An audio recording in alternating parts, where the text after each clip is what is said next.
এই মুহূর্তে যে খবরের দিকে নজর রাখবো, পুলিশি তদন্তে ক্ষোভ প্রকাশ করেছে হাইকোর্ট। যে বিষয়টিকে নজর রেখেছি, পুলিশি তদন্তে ক্ষুব্ধ হাইকোর্ট। পুলিশ কমিশনারকে মেডেল দেওয়া উচিত।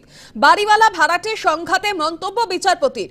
সংঘাতে বাড়িওয়ালা পরিবারের এক সদস্যের মৃত্যু হয়েছে। ৩০২ ধারা যোগ না করায় পুলিশের ওপর ক্ষুব্ধ কলকাতা হাইকোর্ট। এ নিয়ে বিস্তারিত জানবো। টেলিফোন লাইনে রয়েছেন প্রতিনিধি স্বরূপ। স্বরূপ, তোমার কাছে যে বিষয় জানতে চাইবো যে এই যে বিচার প্রক্রিয়া চলছে, এই নিয়ে ক্ষোভ প্রকাশ করেছে কলকাতা হাইকোর্ট, কি জানা যাচ্ছে?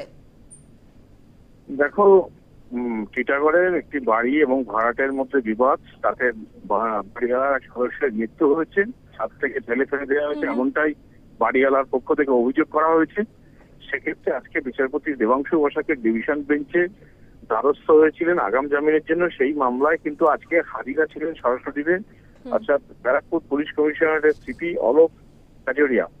সেখানে যে তদন্ত তারা করেছে পুলিশ, এই তদন্তে ক্ষোভ প্রকাশ, ভৎসনা বলা যেতে পারে ব্যারাকপুর পুলিশ কমিশনারকে। তার কারণ তারা যে ধারা যেখানে বলা হচ্ছে যে ধাক্কা মেরে ফেলে দেওয়া হয়েছে, খুন করা হয়েছে, সেখানে অনিচ্ছাকৃত খুনের মামলা কেন?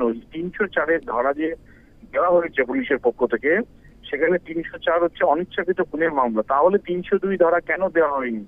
সেই নিয়ে ক্ষুব্ধ পুলিশ কমিশনারকে মেডেল দেওয়া উচিত মন্তব্য বিচারপতি দেবাংশু বসাক। এভাবে যদি তদন্তের গতি প্রকৃতি চলে তাহলে সবই বিপর্যস্ত হয়ে যাবে। সেই জন্য আগামীকাল তদন্তের গতি প্রকৃতির রিপোর্ট নিয়ে ফের হাজির হওয়ার নির্দেশ ব্যারাকপুর পুলিশ কমিশনারের সিপি অলোক কাজরিয়াকে। এবং আগামীকাল বিচারপতি এই রিপোর্টের উপর ভিত্তি করে কি নির্দেশ দেয় সেদিকে আমাদের নজর থাকবে।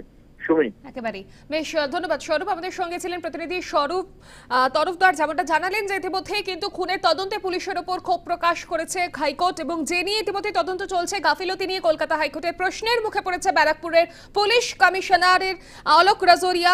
এবং যে ঘটনা ঘটেছিল টিটাগড়ে এবং বাড়িওয়ালা ভাড়াটের যে সংঘাত, তার থেকে কিন্তু পরিবারের অভিযোগ হচ্ছে কেন সেই মামলায় ৩০২ ধারা দেওয়া হয়নি, এই নিয়ে তারা কিন্তু অভিযোগ জানিয়েছে এবং এই নিয়ে ক্ষোভ প্রকাশ করেছে বিচারপতি দেবাংশু বসাক।